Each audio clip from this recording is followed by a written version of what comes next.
ऐसा नहीं कि हम आप सभी से नाराज हैं।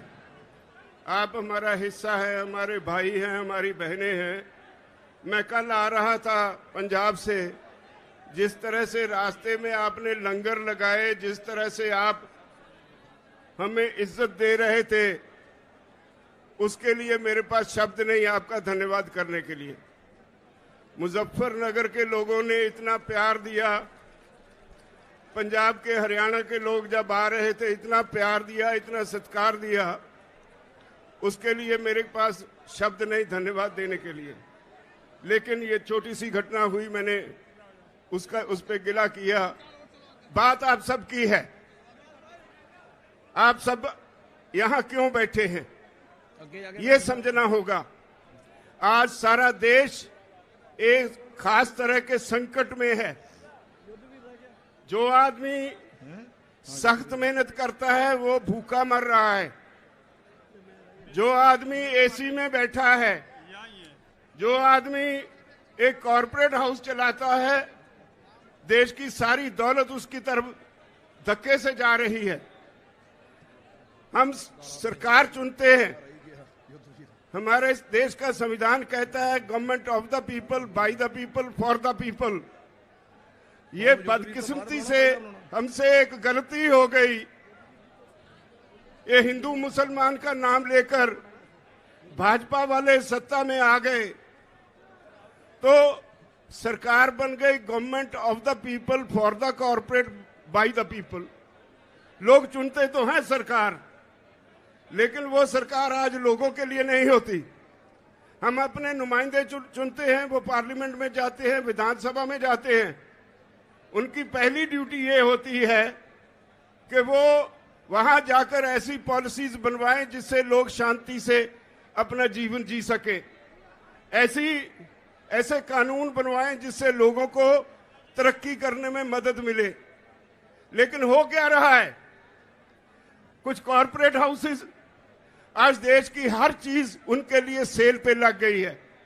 रेलवे बेच दी अडानी को, हवाई अड्डे अडानी को, तेल का बिजनेस अंबानी को, कम्युनिकेशन अंबानी को, एयरपोर्ट अडानी को। एक एक करके देश के असेट्स जो हैं, देश की जो मूल्यवान चीजें हैं, जो देश के लोगों के खून पसीने की कमाई से खड़ी की गई, वो सारी बेची जा रही हैं। तो अब कृषि सेक्टर रह गया था। मोदी सरकार ने इस पे भी कॉर्पोरेट हाउसेस के सामने परोस के रख दिया। सारी दुनिया का फेल हुआ मॉडल हमारे देश के किसानों पे लादने की कोशिश की जा रही है। 3 कानून बनाए, हमने 11 बार बहस की। भाइयों, मैं आपको बधाई देता हूं, इखलाक आपका बहुत बड़ा है। इखलाकी तौर पे आप ये जो केस है जीत चुके हैं। लेकिन सरकार बद इखलाक है। जितने कानून बनाए उन पे एक एक क्लॉज बाय क्लॉज हमने बहस की और उनके पास कोई जवाब नहीं। लेकिन झूठ बोलने में बहुत माहिर हैं और इसी वजह से आज सारा देश इस आंदोलन में कूद पड़ा है। ये नहीं कि आज पंजाब, हरियाणा, उत्तर प्रदेश, राजस्थान या उत्तराखंड ही इसमें योगदान दे रहा है। ये तमिलनाडु वाले भाई ऐसे ही नहीं आए, ये मध्य प्रदेश के भाई और ये दूसरे राज्यों से जो हमारे साथी आए हैं वो यूं ही नहीं आए। उनके प्रांत में भी ये आंदोलन पूरा जोर पकड़ चुका है। और एक बात कहूं, जितना ये आंदोलन जोर पकड़ रहा है उतनी मोदी की, उसकी भाजपा की जड़ें उखड़ रही है।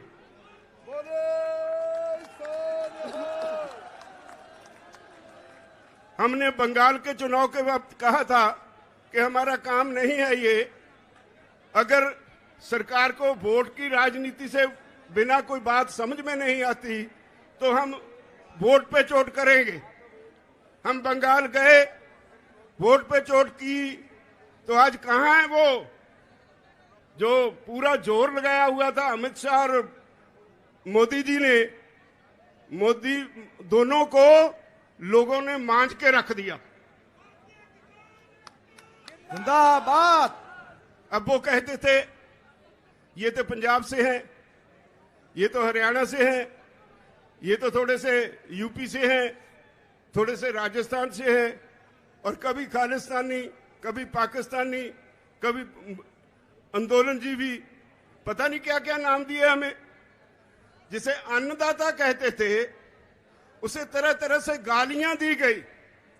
वो गालियां सारे देश के किसान ने सुनी और उनके दिल पे उकरी गई, और यही वजह है आज इतनी संख्या में लोग यहां आए हैं।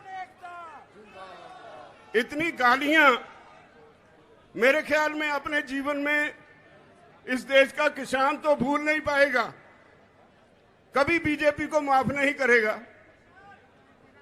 अब वो कहते हैं राजहट है, कहने के लिए जवाब कोई नहीं। 9.5 महीने से किसान बॉर्डर पे बैठा है। पंजाब का किसान तो 2 महीने पहले रेलवे की पटरियों पे भी बैठा रहा। ये तो 1 साल से ऊपर हो गया पंजाब से शुरू हुए आंदोलन को। आज सारे देश का किसान सड़कों पे है और अब भी उन्हें समझ नहीं पड़ रही। आज का आपका ये इकट्ठ, ये एक वार्निंग सिग्नल है मोदी सरकार को कि राहे रास पर आ जाओ वरना मिटा दिए जाओगे। हम 27 तारीख को फिर एक हमने प्रोग्राम दिया है। अभी मेरे साथी कह रहे थे 27 तारीख को भारत बंद की कॉल दी है। इससे पहले भी हमने कई कॉल्स दी। संयुक्त मोर्चा यहां से कॉल देता है और सारे देश में वो सफल हो जाती है। अब 27 सितंबर है। मेरी निवेदन है अब इस देश के किसानों के अलावा व्यापारी वर्ग को, मुलाजिम वर्ग को, वो गलतफहमी में है। ये आंदोलन सिर्फ किसानों का नहीं है, ये सारे देश के लोगों का आंदोलन है। देश की होंद का होंद बचाने का आंदोलन है, लोगों का अस्तित्व बचाने का आंदोलन है, भविष्य बचाने का आंदोलन है। बचोगे आप भी नहीं अगर इस किसान आंदोलन में साथ नहीं दोगे। बड़े बड़े कॉरपोरेट हाउसेस, बहुत बड़े बड़े 10-10, 20-20 एकड़ में मॉल्स खोलने के लिए तैयार है यहाँ पे। अब कॉरपोरेट हाउसेस के मन में एक पानी आ गया मुंह में। वो कहते हैं हर काम में घाटा हो सकता है, हर बिजनेस में घाटा हो सकता है, लेकिन कृषि में कभी घाटा नहीं होगा। इसलिए उन्होंने समझा कि हर आदमी खाना खाए बगैर तो जी नहीं सकता, तो जो कृषि में पैदा होता है उसको कब्जे में ले लो। आज दुनिया के विकसित देशों में, हाँ भाई फिर लगा लेना नारा, दुनिया के विकसित देशों में कॉरपोरेट हाउसेस में दौड़ लगी है जमीन खरीदने की। लाखों हेक्टेयर जमीन एक एक कॉरपोरेट हाउस खरीद रहा है। अगर वो सफल हो गए तो याद रखो हर गरीब की रोटी अमीर कॉरपोरेट हाउस के गोदाम में कैद हो जाएगी। ये देश दोबारा फिर गुलाम हो जाएगा। इसको बचाने की जरूरत है, इसको बचाने की जरूरत महसूस करके ये सारे देश का आंदोलन बन गया है। तो मेरी सबसे निवेदन है, जो भाई दूसरे काम भी करते हैं बारी उनकी भी आने वाली है। जब सरकार हमें ये कहती है कि भाई आपकी ये कानून वापस लेने में हमें कोई आपत्ति नहीं, लेकिन हमने बहुत से सुधार किए हैं, बहुत से लेबर लॉज बनाए हैं, अगर आपके ये कानून वापस ले लिए तो कल को लेबर वाले आके बैठ जाएंगे। तो हमने कहा कि अगर इतने पाप किए हैं तो गंगा नहा लो एक ही बार, सारे वापस ले लो। और उनके पास कोई जवाब नहीं। इसका मतलब है वो मानते हैं कानून उन्होंने गलत बनाए, संवैधानिक तौर पे गलत बनाए, देश के लोगों के खिलाफ बनाए, देश के किसान के खिलाफ बनाए। और अब जब किसान को समझ आ गई, वो इनके सर पे आके बैठ गया, तो इनको कोई रास्ता नहीं मिल रहा। वो कहते हैं हमें कोई रास्ता बताओ जिससे हमारी इज्जत बच जाए, आपका काम बन जाए। हम उनकी इज्जत बनाने के लिए तो आए नहीं। हम तो अपना हक लेने के लिए आए हैं। ये कोई छोटी बात थोड़े है कि 9-10 महीने लगातार किसान धरती पे सोए। सर्दी निकल गई, गर्मी निकल गई, बरसात निकल गई, और हमने कह दिया है इस सरकार को कि जब तक आप चाहोगे 2024 तक भी हम यहीं बैठे रहेंगे, तब तक वापस नहीं जाएंगे जब तक कानून वापस नहीं होंगे।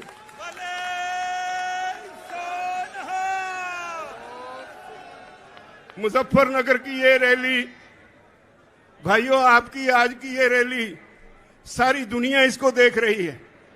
पिछले हफ्ते अमेरिका में वहां के गोरे किसानों ने आपके हक में एक बहुत जबरदस्त मुजाहरा किया, और उन्होंने जो मैसेज सोशल मीडिया पे दिया, वो कहते हैं, भारत के किसानों, हम आपके साथ हैं।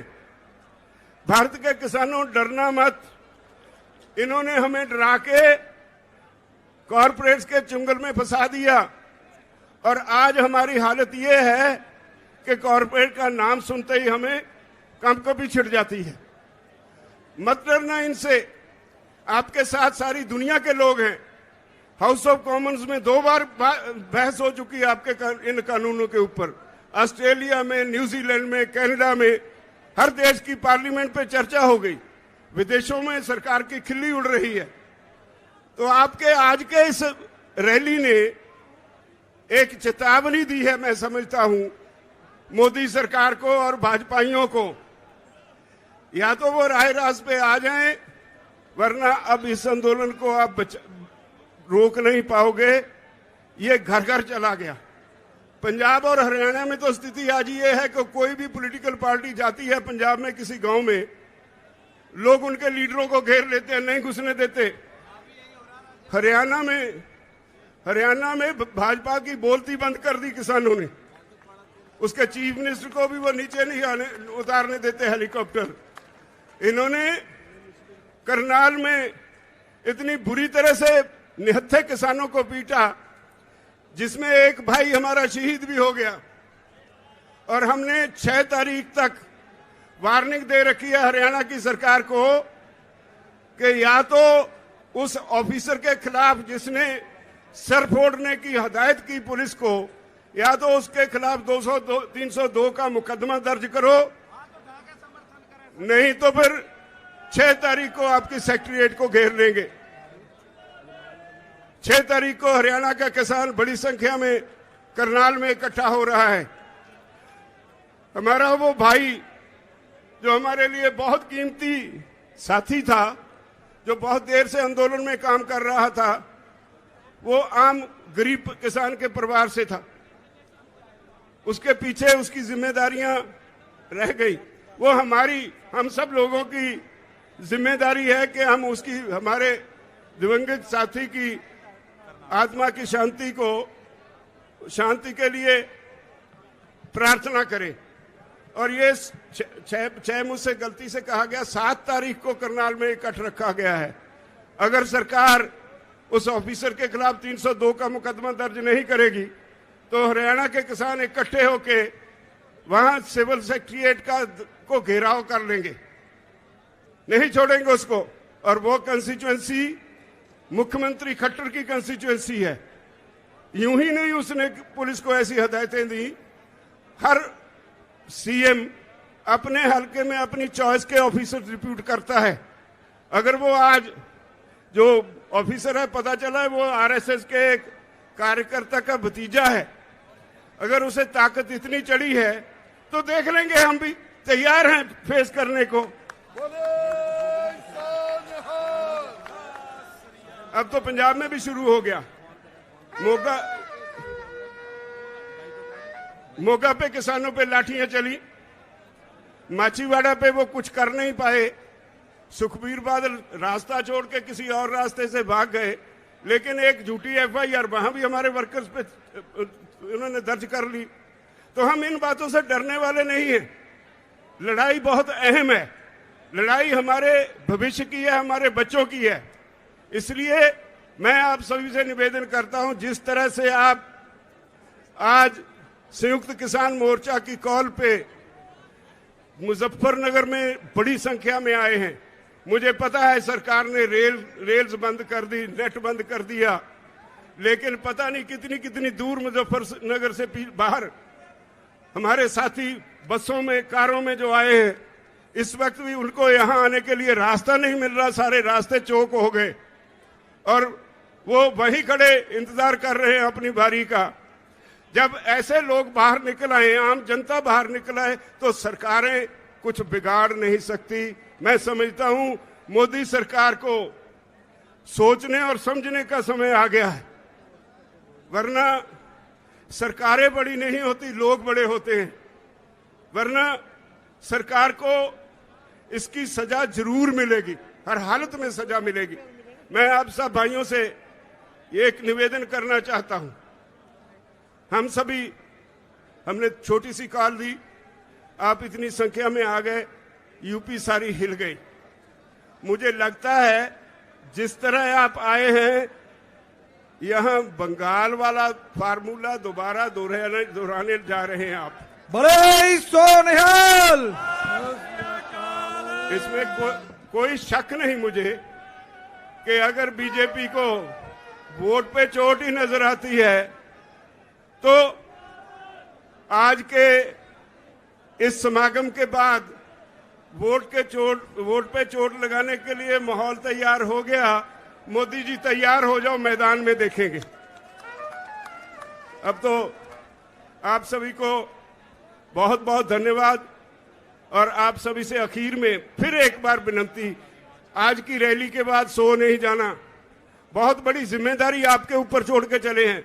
मैं कल से यहां आया हूं, एक रिश्तेदारी में ठहरा था। बहुत से लोग मुझे मिलने आए, एक ही बात कह के मैं क्षमा मांगूंगा। बहुत से लोग मुझे मिलने आए, जो भी आया उसने आते ही पहली एक बात कही कि ये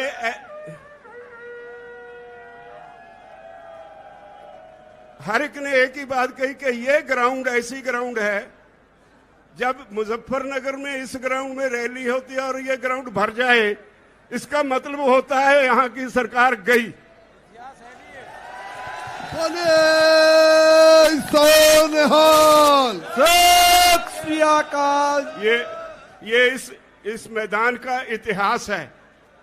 अगर यही इतिहास है तो भगवान करे जल्दी ये हमें सफलता मिले और उसको छुट्टी मिले। वो जो आजकल परेशान हैं तो उनको छुट्टी मिले इस काम से, वो अपने घर में मंदिरों में पूजा पाठ करें। और मुझे उम्मीद है कि आप सफल होंगे, हम जीतेंगे, हर हालत में जीतेंगे। मोर्चा जीता हुआ है, कोई हरा सकता नहीं। बहुत बहुत धन्यवाद।